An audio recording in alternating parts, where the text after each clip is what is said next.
오늘은 마가복음 두 번째 강의 시간, 마가복음 1장 9절에서 11절까지 말씀입니다. 마가복음 1장 9절에서 11절 말씀입니다. 마가복음 1장 9절에서 11절까지의 말씀.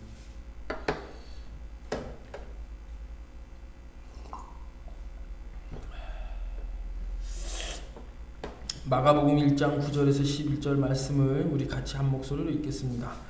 그때 예수께서 갈릴리 나사렛으로부터 와서 요단강에서 요한에게 세례를 받으시고 곧 물에서 올라오실새 하늘이 갈라짐과 성령이 비둘기같이 자기에게 내려오심을 보시더니 하늘로부터 소리가 나기를 너는 내 사랑하는 아들이라 내가 너를 기뻐하노라 하시니라. 아멘. 마가복음은 누가 기록했다 그랬습니까? 마가가 기록했다 그랬습니다. 이 마가는 예수님의 제자가 아니라 예수님에게 자기의 자기의 다락방을 내어준 그런 인물이라고 했습니다.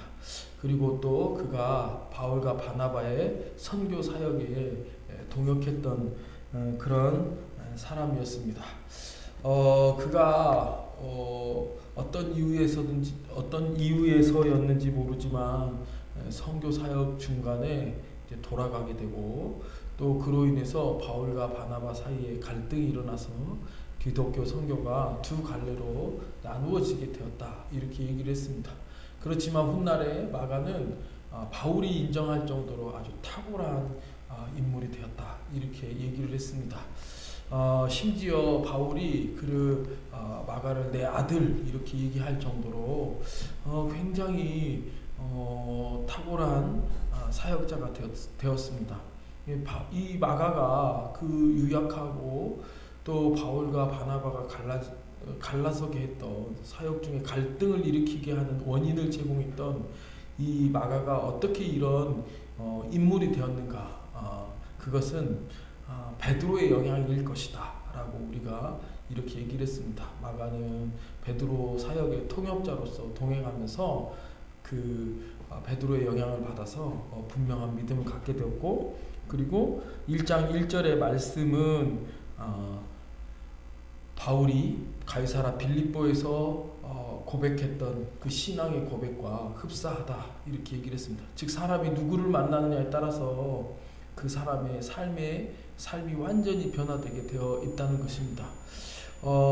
사람이 사람 하나만 잘 만나도 인생이 이렇게 변하는데 우리가 예수 그리스도를 만나면, 그래서 예수 그리스도와 함께 살아간다면 그리스도의 능력으로 우리 자신의 모습이 완전히 이전과 다른 사람으로 변화되게 된다라고 하는 것입니다. 그래서 우리는 늘 주님을 바라봐야 되고, 주님과 가까이 있어야 되고, 주님 안에 있어야 되고, 그리고 주님을 본받는 사람들이 되어야 합니다. 우리 안에 예수 그리스도의 향기가, 또 예수 그리스도의 흔적이 나타나는 그런 삶을 살아가야 될 줄로 믿습니다.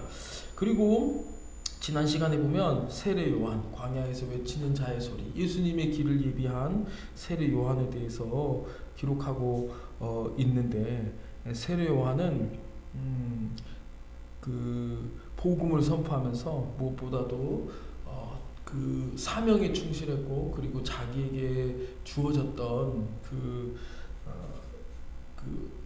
삶의 환경을 만족하면서 검소하게 살았던 사람이라는 것을 우리가 알 수 있습니다. 그러면서도 그는 자만하지 않고 끝까지 자기에게 주어진 사명, 즉 광야에 외치는 자의 소리로서 예수 그리스도의 오심을 선포하고 또 예비하는 그 사명을 잘 감당하는 사람이었다, 이렇게 말씀할 수 있습니다. 그런데 오늘 이 본문의 말씀을 보면 9절 말씀에 그때라고 하는 단어로 시작합니다. 여기서 그때라고 하는 것은 앞에 얘기했던 세례 요한이 회개의 복음을 전파하는 그때라는 말씀입니다. 그러니까 7절의 말씀과 같이 구약의 예언대로 오실 메시아에 대해서 세례 요한이 선포하는 그때를 말합니다. 그때 예수님께서 갈릴리 나사렛에서부터 요단강까지 오셨다, 이렇게 기록하고 있습니다. 제가 성지순례를 가보니까 갈릴리는 저 이스라엘 북부 지역에 있습니다. 그리고 예수님의 세례터는 저 남쪽 지역에, 예루살렘 남쪽 지역에 위치하고 있습니다. 거리상으로도 굉장히 먼 거리입니다. 교통이 발달하지 않았던 그 시절에 예수님께서 갈릴리 나사렛에서부터 이 요단강 세례터까지 내려오셨다라고 하는 것은 어떤 의미가 있겠느냐, 이 두 가지 의미가 있다라고 얘기할 수 있어요. 우선은 예수님은 하나님의 뜻을 이루기 위해 사셨다라고 하는 것을 알 수 있습니다. 구약의 예언대로 예수님은 메시아적인 성취, 그러니까 구약의 예언대로 인류를 구원하시기 위해서 메시아 예수 그리스도께서 이 땅에 오신다라고 하는 것을 구약의 예언자들을 통해서 계속해서 반복적으로 말씀하고 있는데, 예수님은 이 구약의 예언, 하나님의 그 약속을 성취하기 위한 삶을 계속 사셨다는 거예요. 나사렛에서부터 이 세례 요단강까지 내려오셨다라고 하는 것도 그런 맥락에서 이해할 수 있다라고 하는 겁니다. 예수님의 모든 초점과 시간표는 즉 이 메시아적 사명, 오직 하나님의 그 정하신 그 때와 그리고 그 일들에 맞춰져 있었다라고 하는 거예요. 여러분, 우리 성도의 삶은요, 오직 예수 그리스도께 그 초점이 맞춰져 있어야 됩니다. 성도의 시간표는요, 하나님이 짜주신 대로 우리가 살아가야 한다는 거예요. 우리 인생이 가장 잘 사는 게 뭘까요? 돈을 많이 벌거나 좋은 성취를 이루거나 아니면 인류를 위한 어떤 업적을 이루는 것도 매우 중요합니다. 그러나 진짜 우리에게 있어서 중요한 것은 뭐냐면 하나님이 원하실 때를 살아가는 것입니다. 주님이 기뻐하시는 때, 그 때를 기억하며 살아가는 것, 이게 우리 인생에서 가장 중요한 일이라고 이야기할 수 있습니다. 또 예수님께서 갈릴리 나사렛에서 이 요단강까지 세례를 받기 위해 오셨다라고 하는 것은 예수님은 하나님이 약속하신 그 모든 일들을 그대로 이루기 위해서 오셨다라고 하는 것을 알 수 있습니다. 하나님은 약속하신 것을 지키시는 분이시라는 거예요. 예수 그리스도를 통해서 하나님이 약속하셨던 모든 것들을 다 성취해 나가시고 궁극적으로 이루셨다라고 하는 것입니다. 우리가 믿는 하나님은 어떤 분이시냐? 약속에 신실하신 하나님이라는 거예요. 하나님은 그냥 아무렇게나 빈말하지 않으실 뿐만 아니라 그가 말씀하신 모든 것들은 반드시 지키시는 분이라고 하는 것을 알 수 있습니다. 여러분, 우리가 믿는 하나님은 그런 분이라는 거예요. 그러니까 우리는 그 신실하신 하나님을 믿어야 돼요. 우리의 삶과 우리의 상황이 원하는 대로 뜻대로 되지 않을 때가 분명히 있습니다. 여러분, 우리 인생이 결코 쉽지 않다는 것은 다 알 수 있잖아요. 내가 그려진 대로, 내가 그리고 상상하는 대로 우리의 인생이 펼쳐지지 않아요. 그럼에도 불구하고 우리에게 약속하신 그 하나님을 믿어야 돼요. 그분은 반드시 약속하신 것을 지킨다라고 하는 것을 기억해야 합니다. 가끔 제가 우리 아이들에게 어떤 동기부여를 하기 위해서 약속을 하잖아요. 공부 열심히 하면 아빠가 선물을 사줄게. 말 잘 들으면 뭘 해줄게. 어렸을 적에 특히 그런 일 많이 하잖아요. 조용히 얌전하게 있으면 아빠가 끝나고 과자 사줄게, 선물 사줄게. 그러면 애들이 꼭 그렇게 얘기를 해요. 뭐 하고 나면 아빠가 선물 사준다고 했잖아요. 아빠가 뭘 해준다고 했잖아요. 이렇게 계속 반복적으로 얘기해요. 그러니까 아들이 그렇게 얘기를 하면요, 들어줄 수밖에 없어요. 아빠가 했잖아요. 여러분, 우리 믿음의 근거는 뭐예요? 약속하신 하나님께 있는 줄로 믿습니다. 그 신실하신 하나님이 우리의 요구에 또 당신이 약속하신 모든 것들을 들으시고 응답하신다라고 하는 것을 믿고, 여러분, 우리가 그 믿음 가운데서 살아가는, 흔들림 없이 살아가는 저와 여러분이 되기를 바랍니다. 인류를 구원하시기 위해서 이 땅에 오신 예수님은 갈릴리 나사렛에서 이렇게 요단강까지 오셨습니다. 요단강 하면 가장 먼저 떠오르는 장면 중에 하나가 뭐냐면, 출애굽기를 보면 출애굽한 이스라엘 백성들이 이제 광야 40년 길을 마치고 그리고 요단강을 건너서 가나안 땅에 들어가는 장면을 볼 수 있습니다. 성경을 보면 그 당시 이스라엘 백성들이 요단강을 건너기 위해서 굉장히 주의를 기울이는 장면을 볼 수 있습니다. 성경을 보면 그 당시 이스라엘 백성들이 요단강을 건너는 여호수아의 인도함을 따라서 요단강을 건너는 그때가 모맥 거두는 시기, 이렇게 기록하고 있습니다. 그러니까 그 만년설이 덮여 있는 그 헐몬산에서 그 만년설이 녹으면서 막 물이 흘러내리잖아요. 그 많은 물이 이제 요단강에 막 흘러내려요. 그러면 이 굉장히 많은 수량의 물이 순간적으로 이제 쏟아지면서 요단강이 막 범람을 하죠.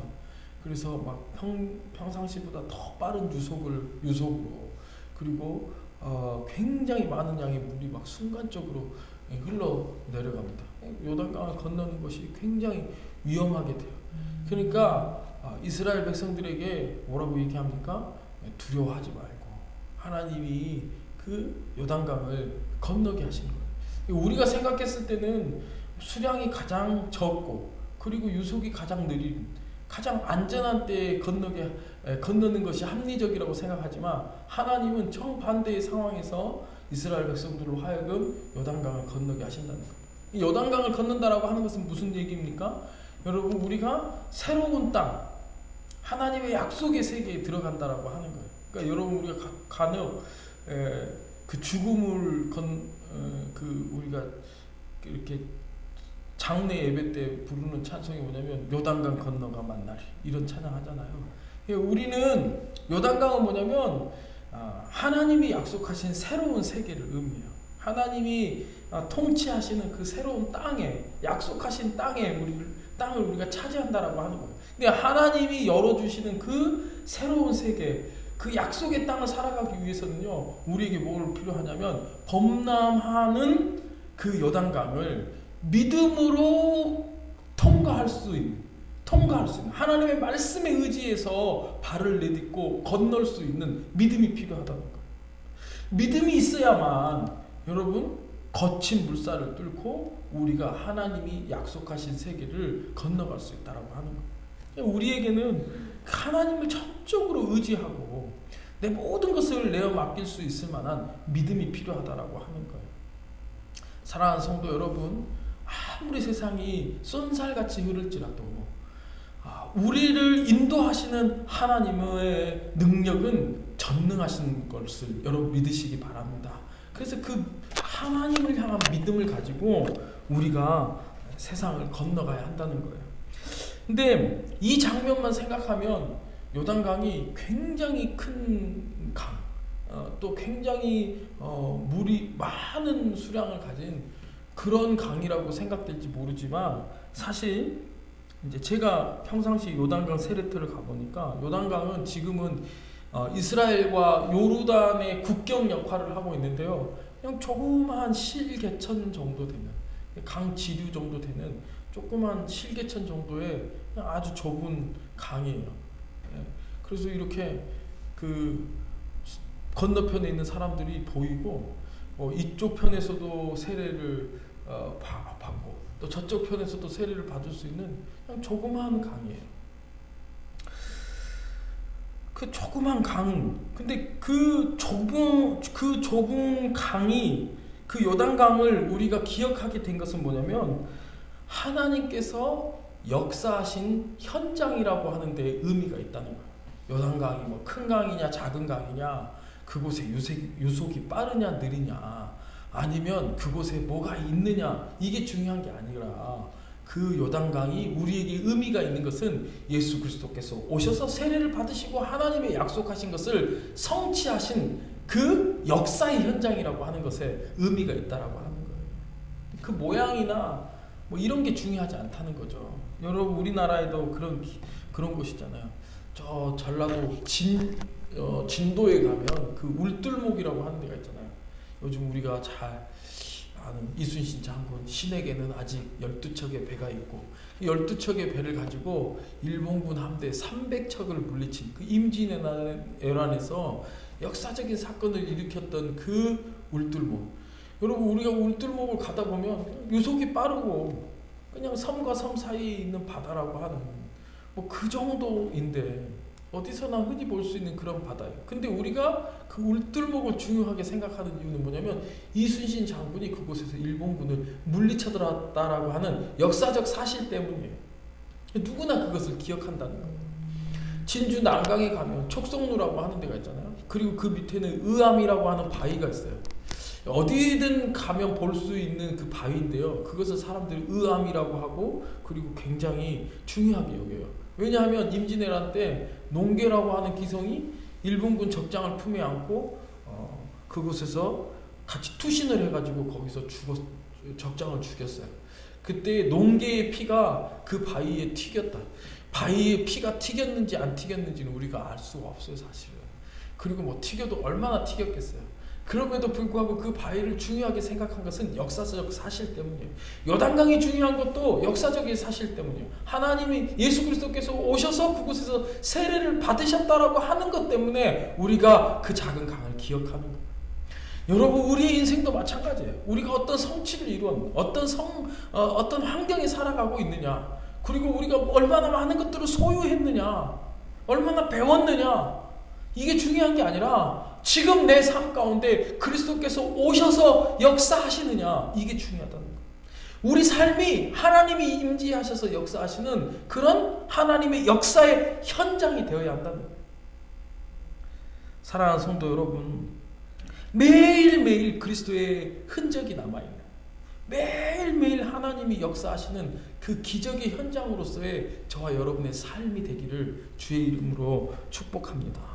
우리가 늘 말씀을 묵상하고 늘 함께 기도할 때 성령의 강력하신 역사가, 또 그 임재하시는 은혜가 저와 여러분의 삶을 날마다 하나님이 일하시는 역사의 현장으로 만드실 줄로 믿습니다. 저와 여러분 삶 가운데 그런 은혜가 있게 되기를 주의 이름으로 축원합니다. 오늘 본문의 말씀을 보면 예수님께서 요단강에서 요한에게 세례를 받으셨다, 이렇게 기록하고 있습니다. 4절 말씀, 지난주에 읽었던 4절 말씀을 보면 세례 요한이 광야에 이르러 죄 사함을 받게 하는 회개의 세례를 전파하니, 이렇게 얘기하고 있습니다. 본래 세례라고 하는 것은 이제 우리가 이 세례는요, 본래 침례가 원칙이에요. 예수님께서도 요단강에서 침례, 머리끝까지 물속에 잠겼다가 물 밖으로 나오는 침례. 근데 지금은 우리가 그렇게 여건상 침례를 할 수가 없으니까 약식으로 머리에다가 세례를 이렇게 베풉니다. 침례교단 같은 경우는 이제 침례탕이라고 하는 것을 교회 안에 둬가지고 거기서 이제 수세자들, 세례를 받기를 원하는 사람들을 완전히 물 속에다가 잠궜다가 다시 나오게 하는, 그래서 침례교예요. 그래서 침례교 사람들은 세례 요한이라고 얘기 안 하고 침례 요한 이렇게 얘기를 합니다. 침례가 원칙이라고 하는 거예요. 근데 중요한 것은 침례를 했느냐 세례를 했느냐, 물속에 뭐 빠져들었다가 왔느냐 물을 적셨느냐, 이게 중요한 게 아니고 세례가 상징하는 그 의미가 중요하다는 거예요. 세례는 뭡니까? 물속에 들어갔다라고 하는 것은 내가 죽었다, 나의 부정함이 물속에 완전히 들어가서 수장되었다라고 하는 것을 의미해요. 그리고 물속에서 다시 올라올 때는요, 내가 새로운 생명으로 태어났다. 어머니 뱃속에 있는 양수, 그 양수 속에서 아이가 그 새로운 생명이 태어나는 것처럼 우리가 완전히 그리스도 안에서 내가 죽고 옛사람이 죽고, 그리고 내가 새롭게 살아났다, 거듭났다, 태어났다, 새 생명으로 태어났다, 예수의 생명으로 태어났다, 이런 의미에서 우리가 세례를 받는다는 겁니다. 세례라고 하는 것은 내가 죄인임을 고백하고 인정하고, 그래서 죄에 대해서 죽고, 그리고 예수 그리스도로 말미암아 내가 다시 거듭나는 삶을 살게 되었다라고 하는 것을 상징적으로 의미하는 것입니다. 그래서 우리가 예수님을 믿고 세례를 받는 것은 단순히 종교적인 의식이 아니고요, 죄인된 내가 복음으로 다시 살아났다, 거듭났다, 새 생명으로 태어났다, 이제는 새로운 삶을 살아가겠다라고 하는 결단을 의미합니다. 우리 예수님께서도 그런 세례를 받으셨다라고 하는 거예요. 중요한 건 뭐냐면 예수님은 죄가 없으신데, 하나님의 아들이신데, 이 땅에 오신 하나님이신데, 그럼에도 불구하고 예수님은 우리를 죄에서 구원하시기 위해서 우리와 똑같은 세례를 받으셨다라고 하는 겁니다. 예수님은 저와 여러분, 우리를 구원하시기 위해서 자신을 죄인의 자리에까지 낮추시고 친히 인간의 몸을 입고 이 땅에 오셨다라고 하는 것을 우리에게 얘기하고 있습니다.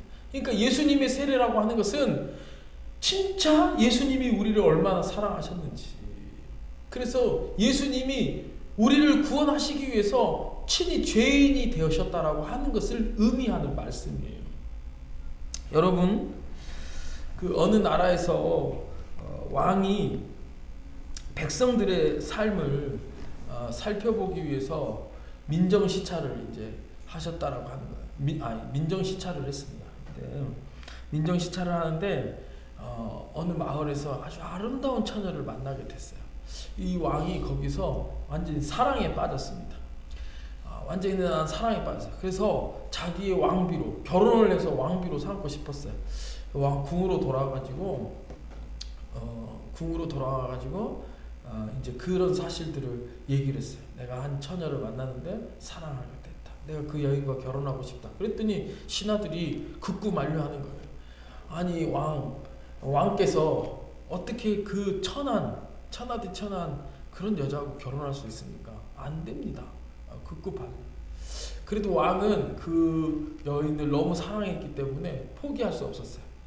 그래서 결국은 자기가 왕의 자리를 포기하고 왕관을 내려놓고 그리고 내려와서 친히 그 여인과 결혼을 했다. 이런 얘기가 있습니다. 여러분 뭐예요? 하나님은 우리를 너무 사랑하셨기 때문에 죽기까지 당신을 낮추셨다라고 하는 거예요. 죄인의 온통 굴레를 다 쓰셨다는 거예요. 이 십자가는 뭡니까? 죄인의 표시거든요. 죄인의 형틀이거든요. 예수님께서 우리를 구원하시기 위해서 친히 죄인이 되셨다는 거예요. 저주를 받으셨다라고 하는 것을 의미합니다.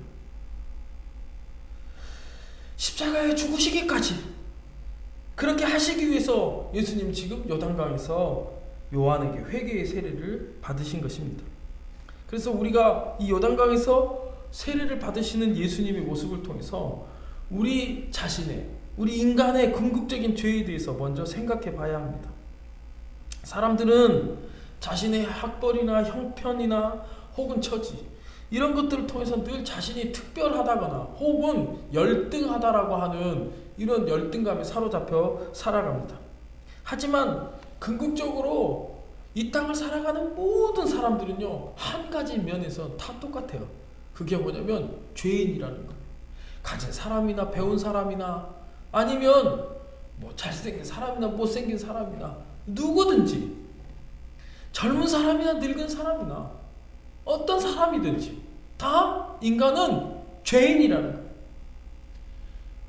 그런 우스갯소리가 있잖아요. 사람이 마흔이 넘으면 지식에 있어서 평등이 오고 50이 되면 외모에 대해서 평등이 온대요. 저도 가끔씩 거울을 볼 때마다 깜짝 놀라거든요.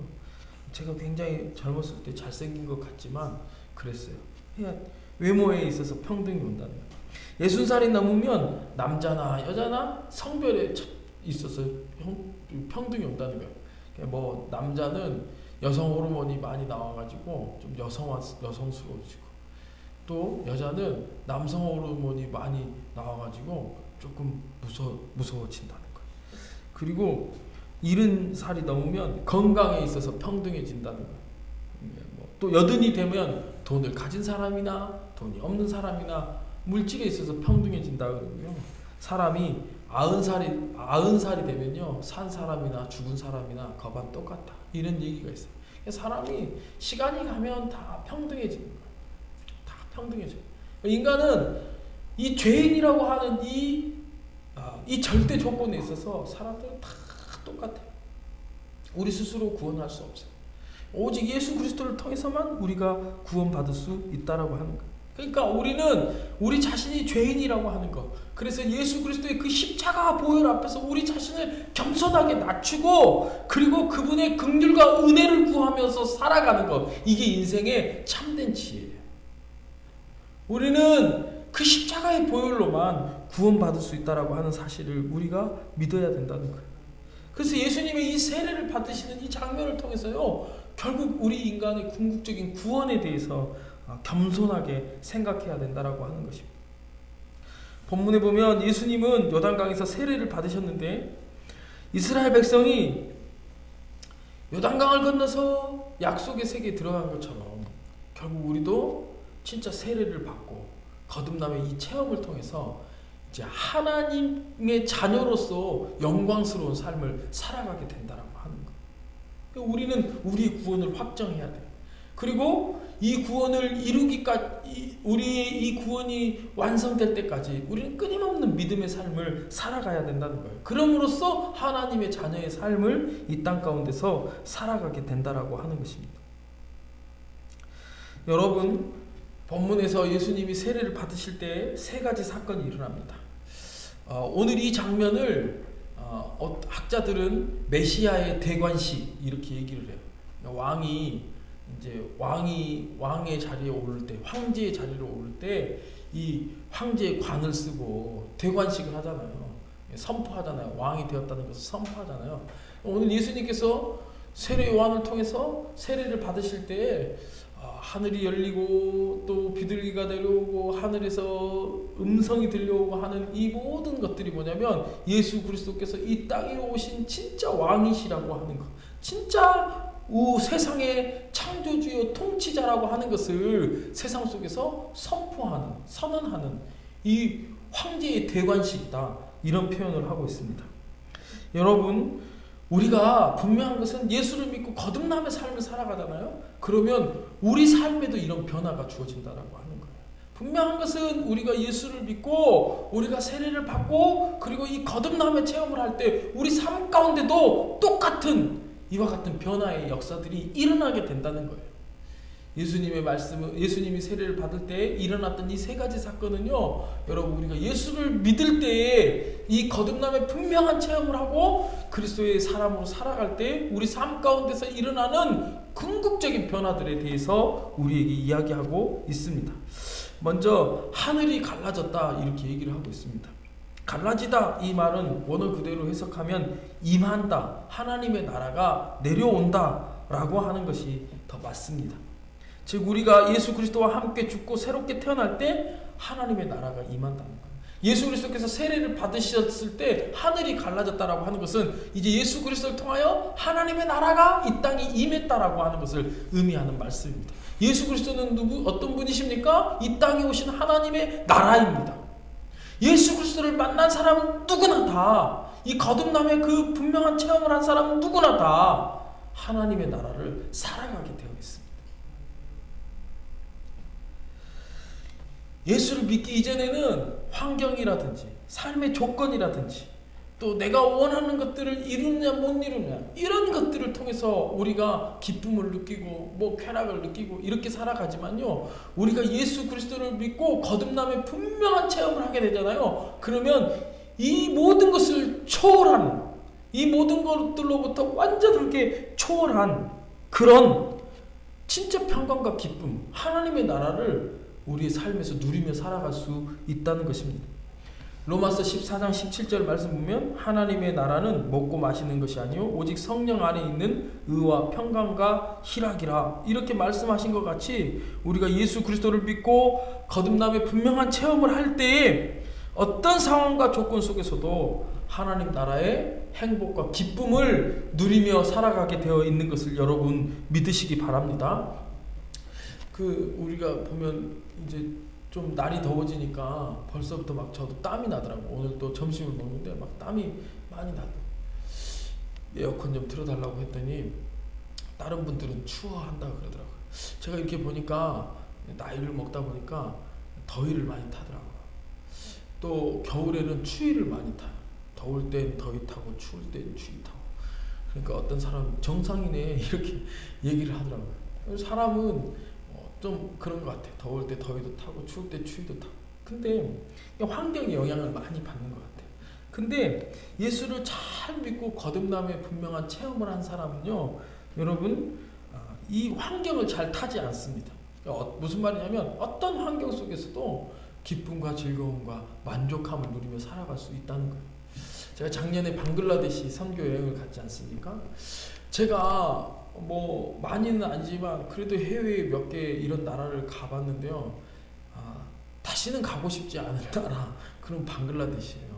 너무 힘들었어요.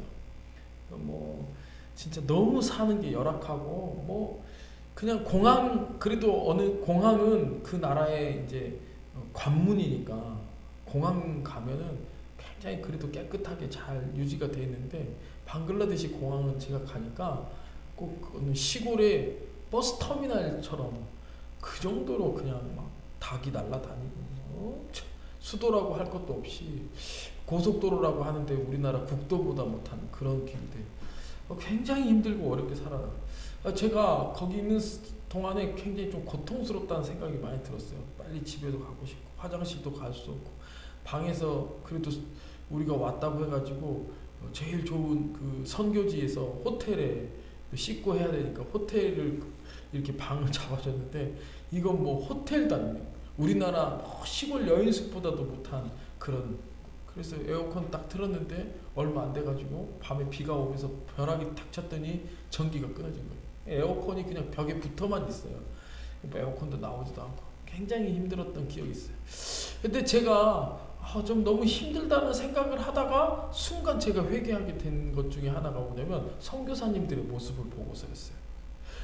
그 힘들고 어려운 환경 속에서 저는 진짜 그 하루 이틀 있는 것도 힘들어가지고 그냥 말수도 줄어들고 굉장히 그런 소극적이 되고 이랬는데 거기 있는 선교사님들은 그 환경 속에서도 전혀 요동함이 없어요. 내가 얼마나 그 모습을 보면서 회개했는지 몰라요. 도대체 이 열악한 환경을 기쁨으로 견디게 하는 게 뭘까? 그 안에 있는 하나님의 나라예요.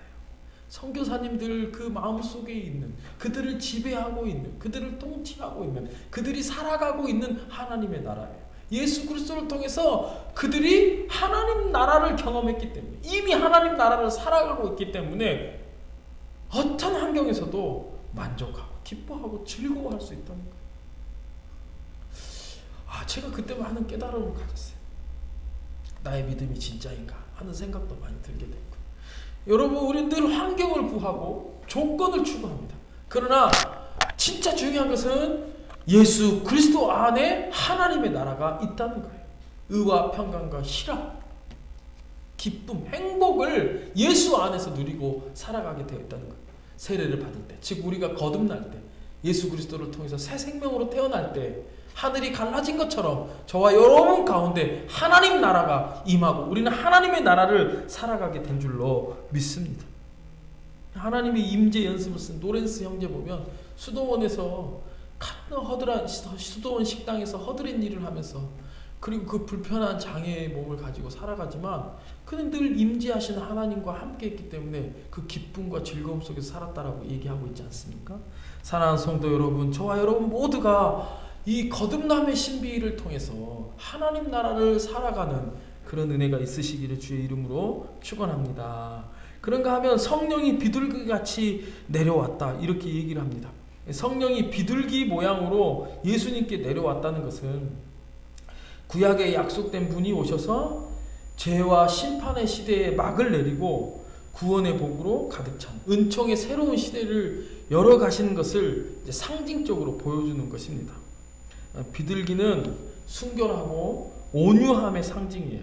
그래서 거룩한 사역의 기름 부으심을 상징하는 것입니다. 여러분, 즉 성령이 우리가 거듭났을 때 거듭남의 이 분명한 체험을 하고 하나님의 사람으로 살아갈 때 성령이 우리에게 임한다는 거예요. 성령이 임한다는 거예요.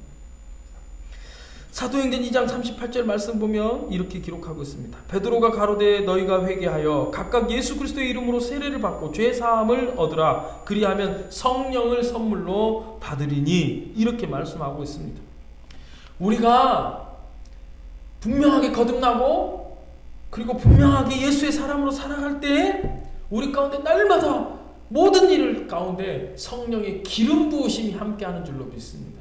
여러분 성령의 기름 부으심 가운데 살아가는 사람이 되어야 합니다. 우리의 예배도 충만한 은혜를 누리게 하기 위해서는요 이곳에 성령의 기름 부으심이 있어야 한다는 거예요. 여러분 기름통에 기름이 가득 차 있잖아요. 그러면 불이 꺼지지 않습니다. 기름이 있는 한 계속해서 불이 타오르게 되어 있어요.